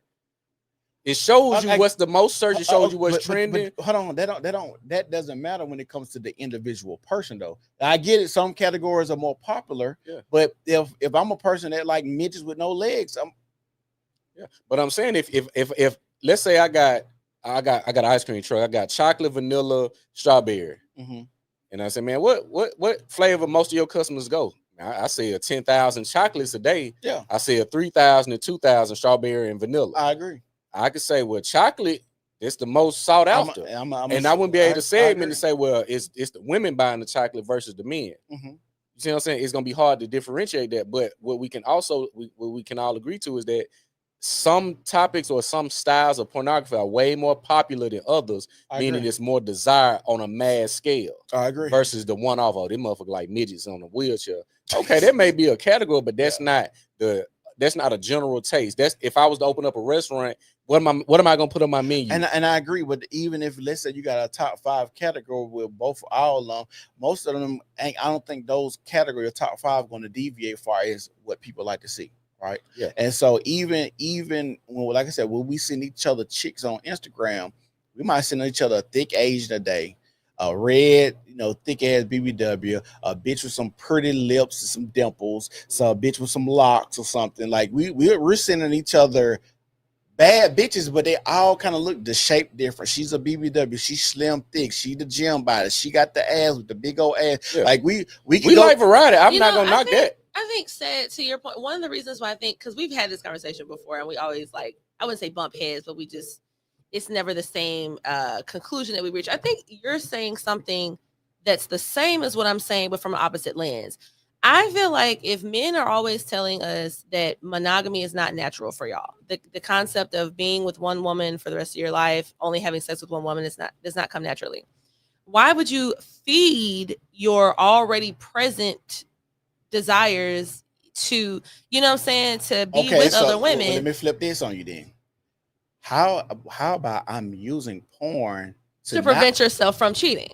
To prevent myself. That's what I was getting at. I was like, I wonder if maybe that's the angle that you're looking at it from. Because I think that's a thing too. Because and I tell women this all the time. Women are, so I don't want to say too much. Don't incriminate yourself. I'm gonna say this. I'm gonna just be real. So I'm a guy, and I know I have a natural affinity for women, but I think women naturally have an affinity for me, right? So when I say that, I mean it was a time where I know I'm smashing like 7 chicks at one time because I have like a high sex drive, right? And then you meet a chick that says, "I want to be your one and only." And you say, do you think you can keep up with that? Like, like if she's on her period, I get to go here. And then if she's doing something, I get to go here. Like I get to dictate when I have sex. With you get to dictate when I have sex. And I don't really like that. And so when I'm in a relationship with somebody and they're feeling away, they're on their period, their stuff ain't going good at work and all of these type of things. Now I'm gotta wait on you to tell me when I want to have sex. And I don't think most men want to wait on women to have sex, especially if it's a dude that knows that he can get more options. I mean, I feel like that's interesting. I mean, and I've always enjoyed having real honest conversations because I feel like there's no point in living in delusion. Mm-hmm. So like as women, I always warn us to not be delusional when it comes to men and their desires, their proclivities, and this kind of thing. So, I mean, I guess I really do. I understand what you're saying, that at the end of the day, if there are just times where your girlfriend, fiance, or wife just cannot be present, like quite literally just is not present, whether they're working, maybe they're on their cycle, maybe they're just not in the mood, what have you, then you just have this other option that's not, I guess, the same as cheating or this kind of thing, that everybody wins. I can see that. I'm a play devil's advocate with Say's point, because you got the sex drive. I think it's gonna be periods in life where your sex drive is gonna be at its highest, and you're gonna have periods in life where it's gonna be at its lowest, depending on what you got going. So I look at it like, as you get older, you get this wisdom. What we talk about a lot of times, everything going around, the STDs, all of this, the pregnancy, the baby mamas, a lot of that drama, and it's your environment that you're analyzing. So it'll behoove you to say, you know what, I need to maybe tone mine, because I think we have the ability to curb our appetites. So, you know what, it makes more sense for me to just deal with this one woman at this period in my life. I agree. What I'm trying to do right now, I can adjust my desire. You see what I'm saying? And also, when you look at having the free time, it's your scheduling. Right. So what am I? A lot of the men we see prioritize sex over what they're doing. We've seen so many men get taken down. And it's not necessarily even just on the taking down aspect. When a nigga able to have sex, and I just think about, like I said, when I was in that time when I had my different women, I wasn't producing anything. You just had too much time on your hands. That's where I'm going. Because, like I said, I know that those women take up a lot of time. They take up a lot, and that's where I'm going. Those are things that I understand now, being older. But then at the same time, I can understand why. Like I said, I'm not a big proponent of cheating, but I understand why cheating happens in relationships too, because I got to deal with your emotional bullshit. Like, and then women always say this, and this is funny. Women always talk about all the stuff they have to do to get their mind into having sex because of the course of the day, children, work, family, cycle, emotions, all of that. Hormones. But they act like we don't go through the day-to-day shit too. But I still want to fuck. But really, that just varies, because like and I think it really just depends on what phase of life you're in as a woman, because I don't have issues. I mean, I be stressed and stuff. I look at my man like a stress reliever. Like I can't think of any time. The only time I ever have not been sort of in the mood or something is if he is the person that made me mad. Like if he pissed me off or something. We talk about, I said, what women, boyfriends, you got to be a stress reliever. And I said the women who did when we talked about that, I said if she got a high stress job, that's who gonna cheat. Yeah. Wait. Yeah, and it was in a certain environment though, because that's why they say nurses are the most likely. You got nurses, teachers. Was it attorneys on there? I think attorneys. If you look at the high stress, high paying jobs, you ain't getting a high paying job without the stress and the responsibility. And this is where you find most of the infidelity, because I'm with a guy that's also in my arena that understands my stress. So again, to that point, it's gonna be that period in life you're in, depending on how much stress, how he's relieving that stress. Let's say you get stressed today. Ooh, you get off. You got 2 more hours on your shift. You would ideally want to come home and he ready for you. Ideally. But in some cases, he may get home 4 hours after you didn't already been home. Right. You done had so many different thoughts that may arrange you. You may feel a little bloated. You may feel not so pretty. You know, a lot of stuff can change within hours. But see, that's the bullshit. That's the bullshit between women and men, because I don't give a fuck about none of that shit. I want to fuck. You got to go through all these mental gymnastics and get yourself in the mood or what you've been through. And like I said, nothing has ever affected your sex drive. Like nothing that you were going through. That's really not a thing. I've never had a point, and I've never been mad enough to be like, damn, I want. Because for me, I'm just gonna be honest. For like sometimes, like we talk about stress. Like if I'm stressed, I kind of want to take that out during. Right. That, you know what I'm saying? I want to, hey, bend your ass over, let me go on. You know, even if she was the source of the stress, so it's just more. And I guess if I were a man, I would look at it that way. Even if she was the source of it depends. So like, just to be transparent, like me and my wife, we had one big huge argument before. We had this huge argument, but it was over my baby. Like when Creed was in the hospital, and it was like we were trying to decide what we should do. And so it just escalated into a big argument. So I was mad at her. She was mad at me. And we was mad at each other about 2 days, probably about a week. I think that's probably the only time in life that I could just remember being so stressed that I'm not in the mood. And that was, like I said, my baby was in the hospital. You know, that's probably the only time. And then me and her trying to make decisions on, should we do a feeding tube? Should we not? Should he stay in the hospital longer? Are they giving the proper care? Should we move? Like we were having these type of conversations, and we both was very emotional about, you know, our baby being in NICU and stuff like that. So that there was just really, really difficult. But you said it was rare. You said basically that's the only time that you can recall that. I had my leg down there chopped off, and I was still ready to go. I was still in that thing with a cast on, some crutches, like shit.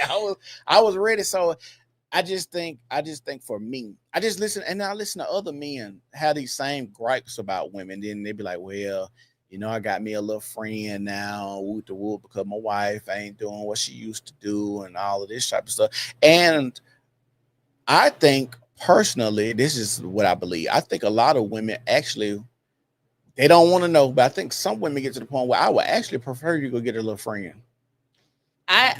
Those are things I can't relate to. And the reason I say that, because so many women be acting like cheating is a deal breaker. But when you get into the thick of their relationship, you feel, oh, this nigga done cheat on you 45 times, you ain't going to.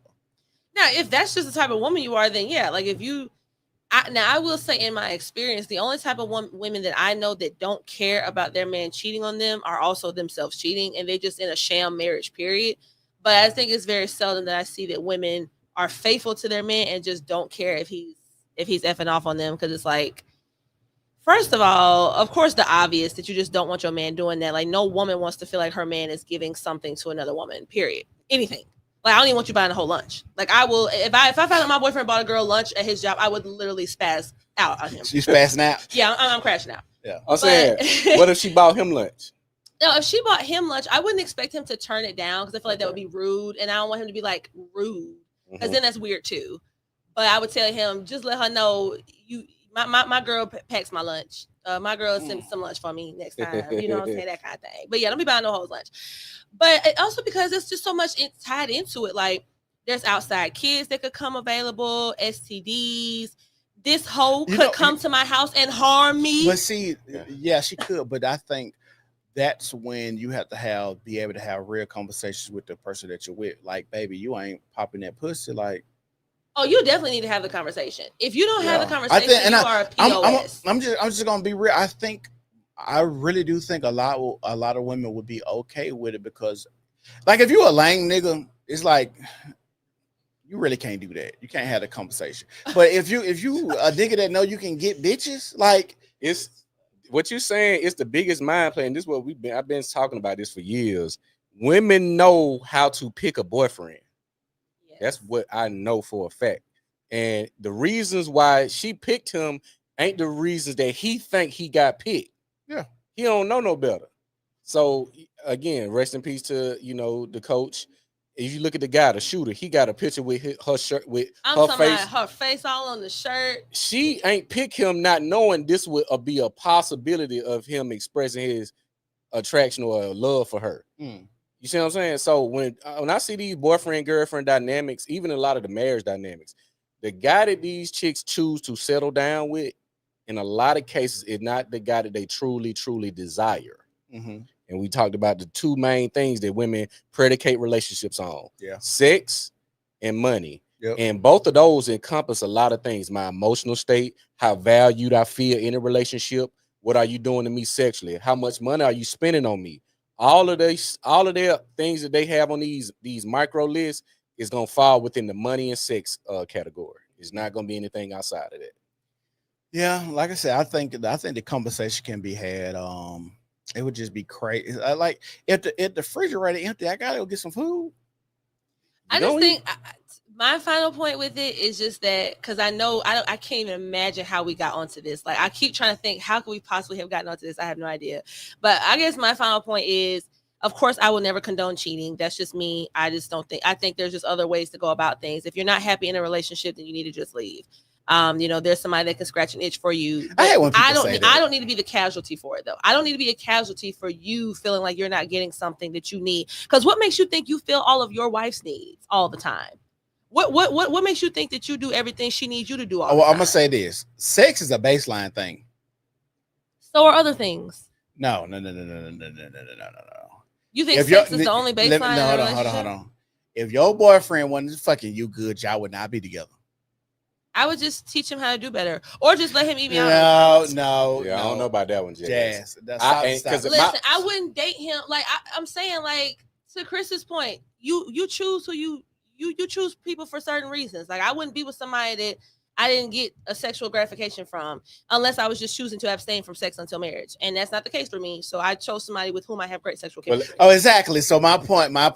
You didn't say you didn't have good sexual chemistry. You said they stopped doing something. Yeah, but like I said, sex is a baseline thing. Sex is a foundational thing to a relationship. So it don't matter if I ain't doing this little thing or she ain't doing this little thing. At the baseline, simply, if everything goes away, we broke and all this, the sex needs to be good, because the sex gonna make us come together. It's gonna make us be like, okay, maybe we can make it through it. What the next month look like? Okay, we got the kid. The sex is the part that's the glue gonna bring us back together to make us think about what we could do to probably prolong this shit. That's why when people say, yeah, I was about to leave and we had sex and I ended up pregnant. You hit all those stories because the sex is what is the it's the glue, it's the connection. Like, so it's the baseline. I don't know too many people that's out here in a relationship that are just having bad sex. I don't know nobody. But that's not the point. Well, at least I didn't think that's the point you were trying to make. No, the point I was trying to make, because you said, well, what if you're not doing what your wife needs you to do?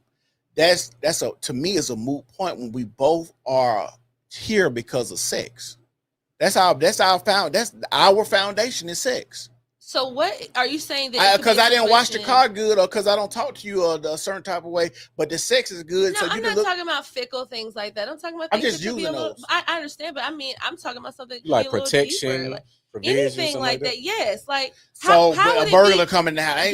Guess what you would say if your wife, not necessarily your wife, but if a married man's wife left him because he was jobless, y'all would say, "Oh, that's so trifling that she would do that, or that she would cheat on him because he's jobless." And then you're literally saying, "Oh, because the last 2 months my wife's been really stressed out or something. We only having sex like once every 2 weeks. Then I'm a cheat. Then magically now it's okay." No, did I say that? I said you need to have a conversation with her. Just like if you was broke, she gonna trust me. If you ain't got no job, hey baby, you gotta get up off your ass.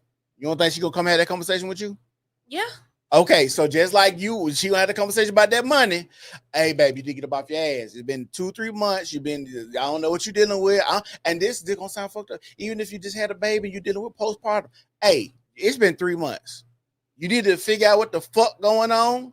I mean, 3 months is a long time. We got to have a conversation. It sounds fucked up, but it's everybody needs got to get better in this house because this is how this shit works. So I'm just a person that live in reality. See, I was gonna actually make a video, and I'm probably still gonna make it about how so many men have to be delusional, have to feed their woman's delusion. And I was gonna start about, hey, does this dress make me look fat? We've all heard this saying many a time. Does this dress make me look fat? Now it's like, damn.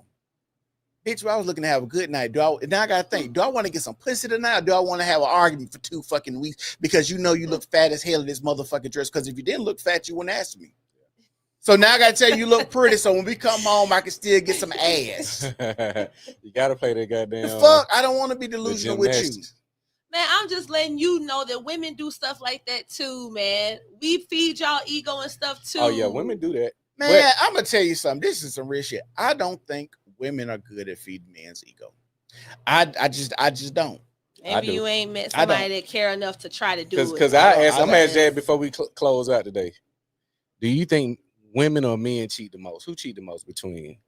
And I'm not just talking about physical. Yeah, I was just about to say, I knew you were going to say that. The caveat has to be there of whether you're talking about physical cheating or things that can be considered cheating. Because I don't think women physically cheat more. I just don't. At least not the type of women that I hang around. DNA say different. But I think that women cheat as far as having emotional flings, a work boyfriend, work husband. That is 100% something that women do all the time. You say more? I would say that they do it more. Okay, so. But that again, that comes from, like to Sed's point, when you feel like you're not getting something. For men, it's really important to have the sex. Sex is important for women too. But what's more important than sex, I would say to us, is like attention and affection and stuff, like just gassing us up. That's big to us. If somebody at my job do that more than you, I'm gonna be attracted to that. I'm gonna make sure I wear my little extra spritz of perfume before I leave the house when I go to work, because I know he gonna compliment me on it, whereas you won't.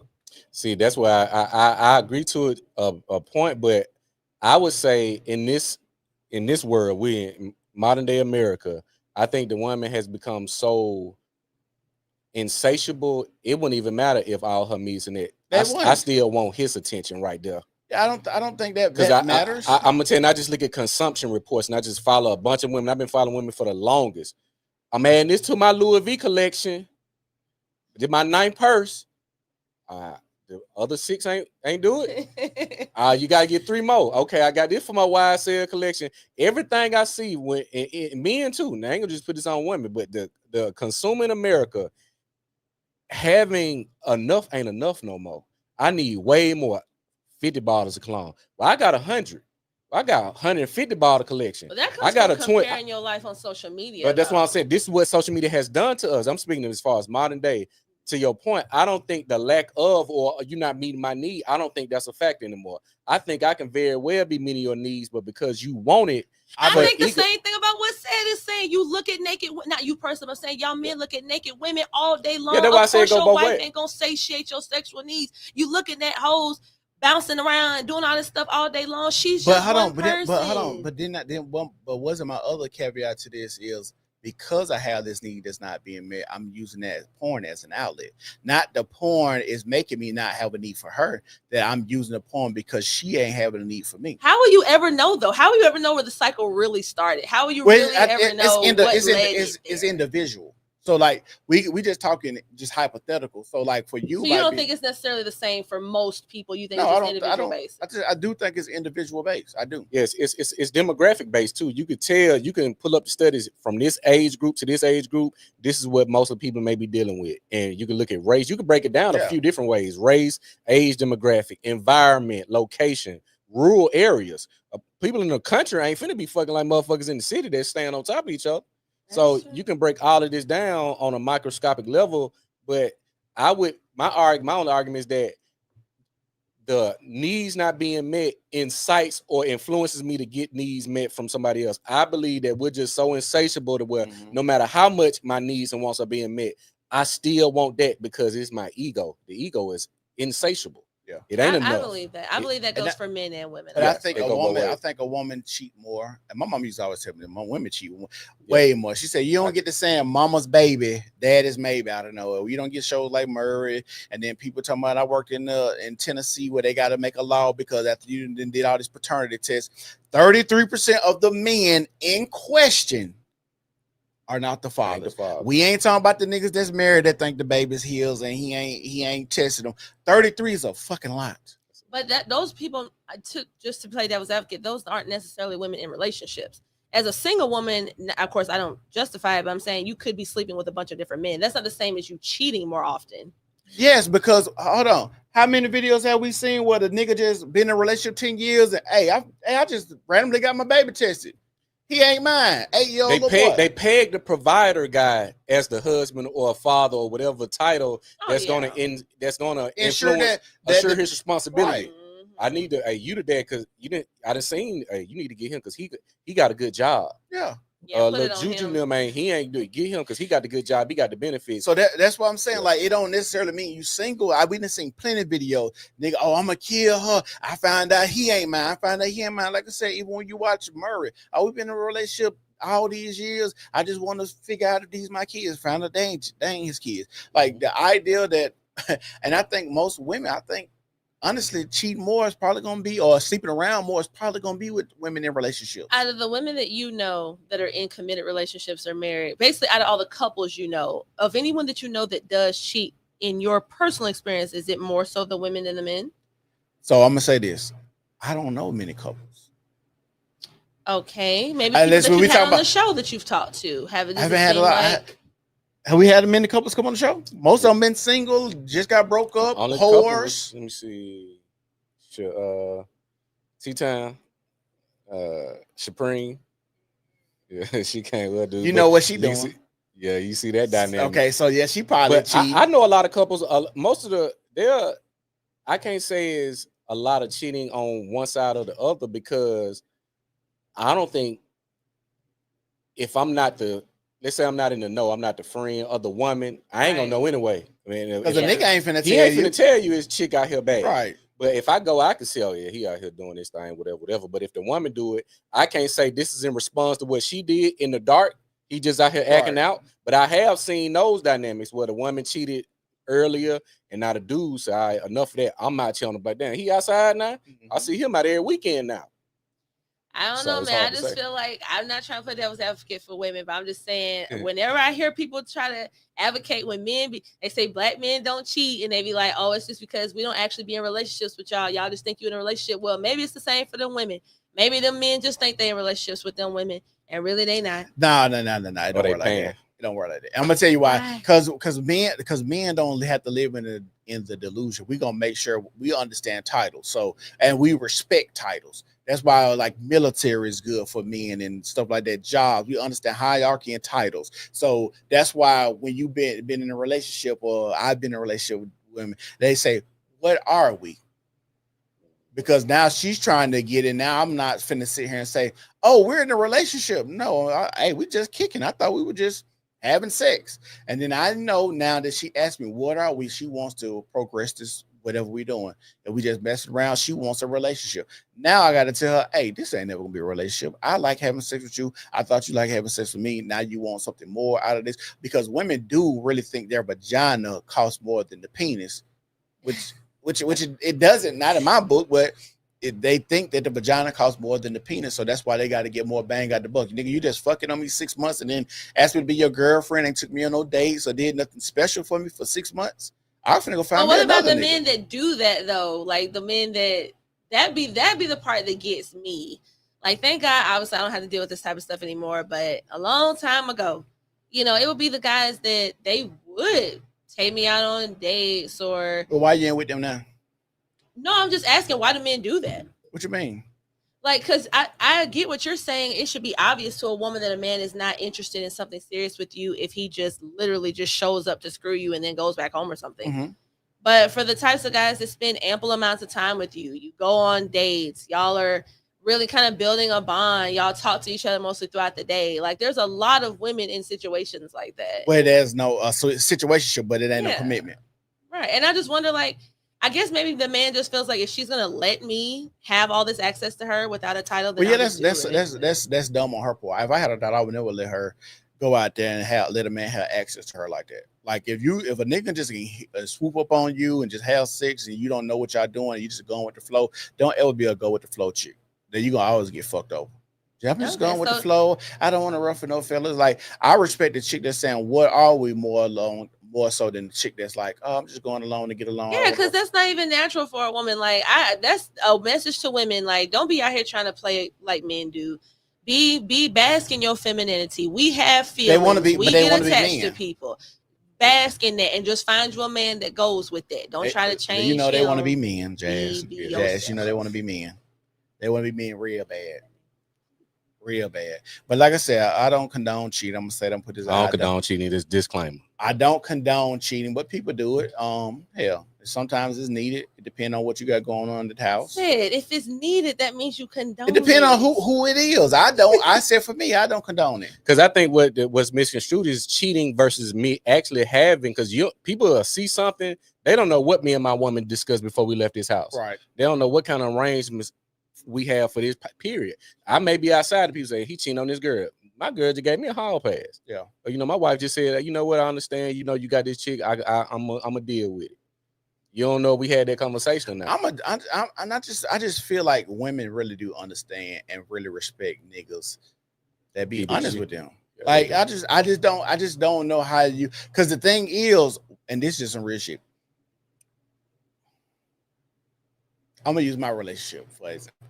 My wife always say this. She said, I've never had a man talk to me like you talk to me. I believe that she said that because I can believe that. And I was like, why you say that? She just, I never had a man talk to me, say the stuff you say, feel the way you say, and mean the shit you say. Like you talk to me differently. I was like, well, what kind of niggas you was around? Because I said, I don't, and I told her just like this. I said, I don't care about your pussy. I said, I know because you got a big old ass and you light skinned and your niggas was chasing behind you when you was in high school and college. They trying to, sweet talk you and think they got to do that. You was on the phone with me while I was going on a date with another chick. It's power. Hey, what do they say? How you start is gonna be how you finish. Like that kind of foundation that you laid. That rule of thumb is very. I'm just saying, like you always make jokes when we was friends 2 years before. Well, we was friends for 2 years before we got together. But you always made a joke when I met you. You had a wife, girlfriend, and a side chick. Yeah. Oh God. So who I am as like I'm not tripping on you and what you got going on. Let the mother, like I told her, let the mother niggas lie to you. I don't want to be the one lie to you. The smartest thing any man or woman can do in this environment or any environment is watch what the masses are doing and do the opposite. How they speaking, how they moving, thinking, etc. Do the opposite. And I done had those conversations like I can't lie to you. Yeah. Because me lying to you is showing some type of fear or weakness. Right. Now that part you both are right about. You're going to get more respect being honest. Whether she decides to stay or leave or deal with it is a whole other thing.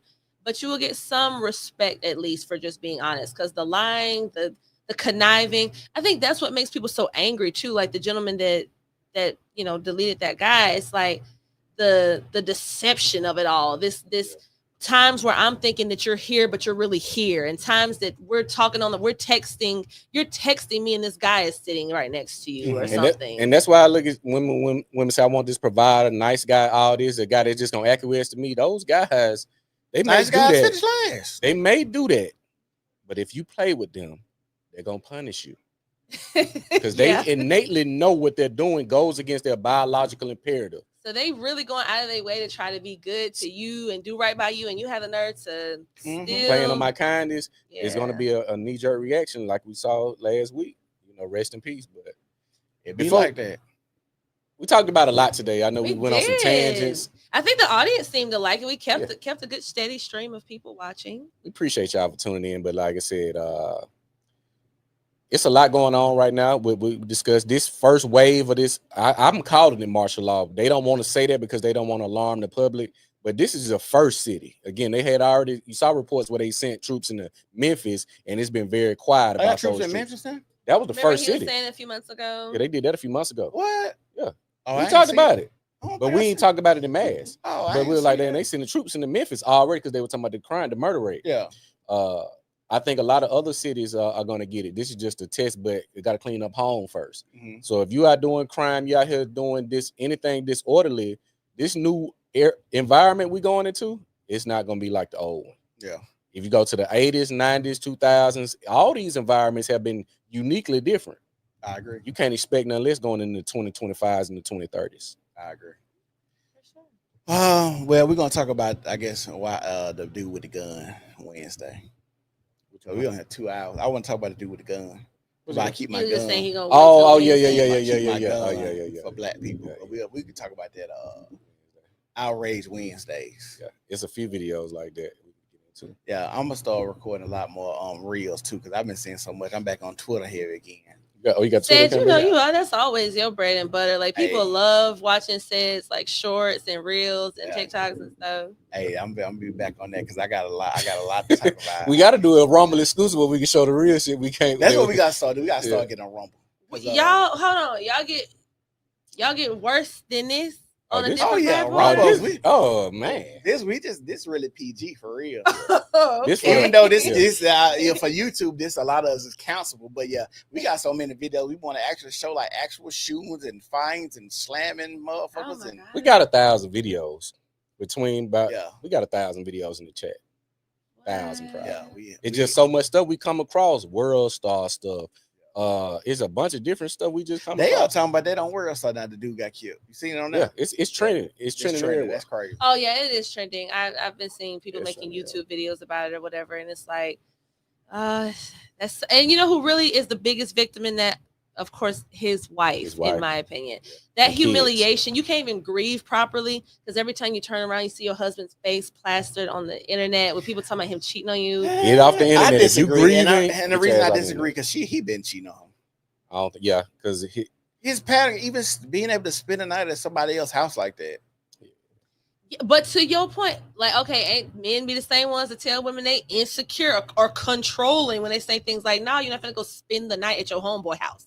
Go for 5-6 hours, play cards, do whatever you're gonna do."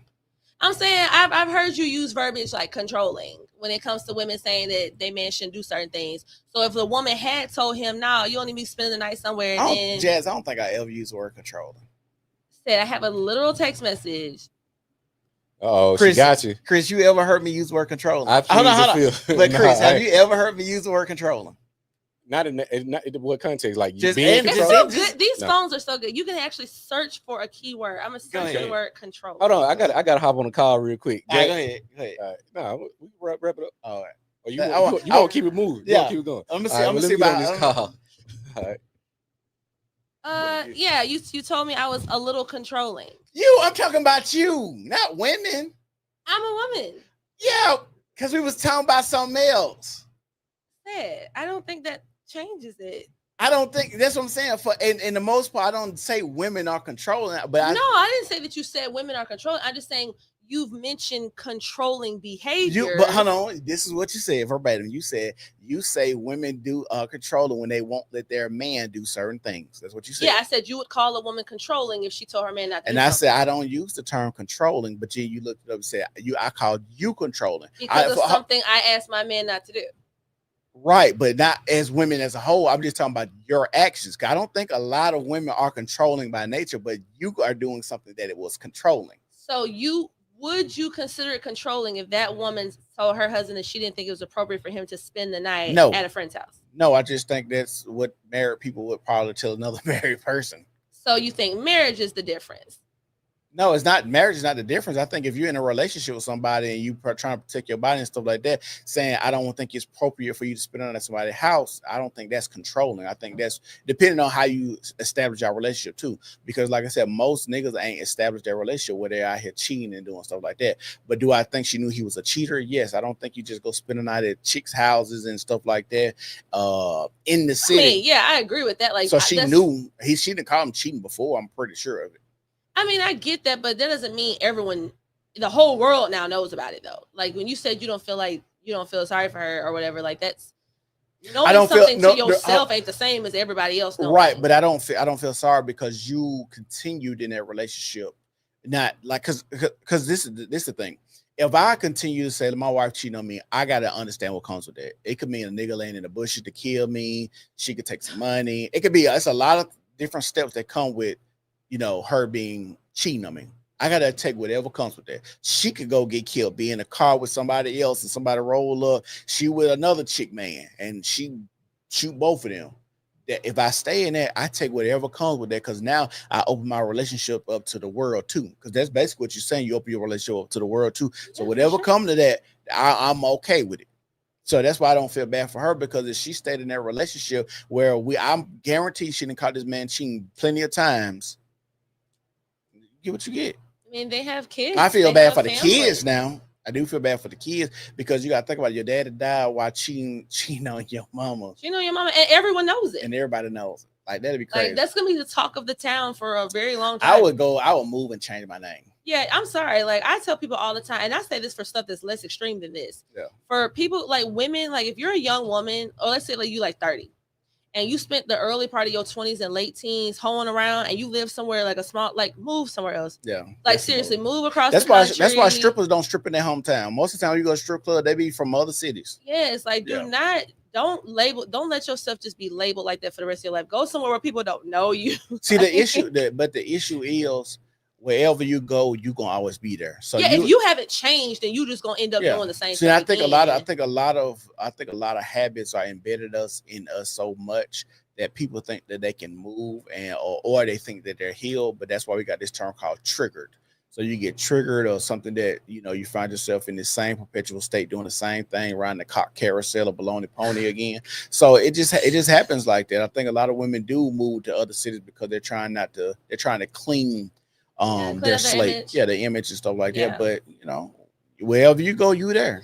That is true. So it just is what it is. It says Chris gonna close out with this. I'm gonna just close it out because he's heading on the phone call. I want to tell everybody thank y'all for tuning in. Y'all make sure y'all come back. Make sure y'all like the video right now. But y'all make sure y'all come back Wednesday. We're gonna have outrage Wednesdays, and we got a lot of stuff we want to talk about. Y'all make sure y'all go to my Rumble page too. And subscribe to my Rumble page, the New Normal Podcast on there. Make sure y'all subscribe to my Rumble. We on X. I got to redo my X name because they hacked my X and they actually posting on my X, which is crazy. Pretty crazy. Yeah, they be talking about selling tickets and everything on there. But so I got an X, but I'm gonna redo my name on X, Instagram, Facebook, YouTube. Y'all make sure y'all subscribe and like it. It's the New Normal Podcast, and we go on. Peace.